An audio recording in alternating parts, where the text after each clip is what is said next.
धान्य वाटप करण्यासाठी दिव्यांग बांधवांना एसटी मध्ये आरक्षित सीट द्यावी यासाठी निवेदन। दिव्यांग बांधव हा कोणत्याही थांबेवरून बसल्यास त्याला वाहकाने आसन उपलब्ध करून द्यावे यासाठी दिव्यांग संघटनेतर्फे मुक्ताईनगर आगार प्रमुखांना निवेदन देण्यात आले आहे।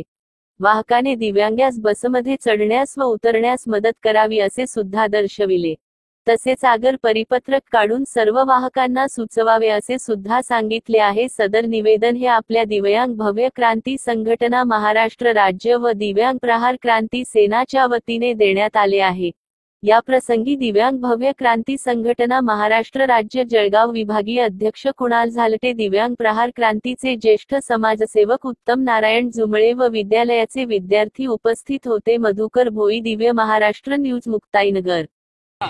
तर त्याला सीट प्रदान करून द्या, जेणेकरून त्या दिव्यांगाची हालचाल होणार नाही आणि त्या दिव्यांगाला हालापेष्ट सहन करावे लागणार नाही। यासाठी आम्ही आज निवेदन दिलेलं आहे आणि तेथील आगार प्रमुख साहेब यांनी पण ते मान्य केलेलं आहे की त्वरितच लवकरात लवकर सर्व वाहकांना सूचनापत्र काढणार आहे आणि परिपत्रक देणार आहे। त्या परिपत्रकाचा अहवाल आपल्या संघटनेला सादर करणार आहे। तसेच आता आम्ही लवकरात लवकर निवेदन देण्यासाठी जात आहोत। थँक्यू। आज कशा संदर्भात आगार प्रमुख मुक्ताईनगर डेपो मध्ये आले होते बाबा, सांगा।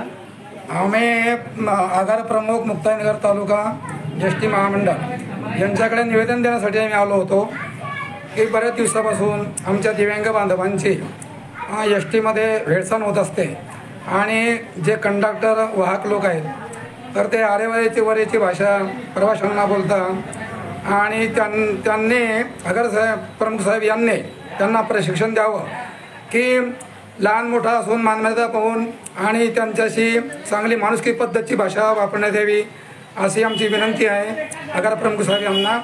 आणि यापुढील आता आमच्यावरती बराच अन्याय झालेला आहे, यापुढील कंडक्टर लोकांनी आमच्यावरती अन्याय करू नये आणि ज्या थांब्यावरून गाडी थांबली त्या थांब्यावरून अपंग बांधवाला शासनाच्या परिपत्रकाप्रमाणे त्यांना बसण्यासाठी आसन द्यावं ही कंडक्टर लोकांची जबाबदारी आहे अशी माझी विनंती आहे।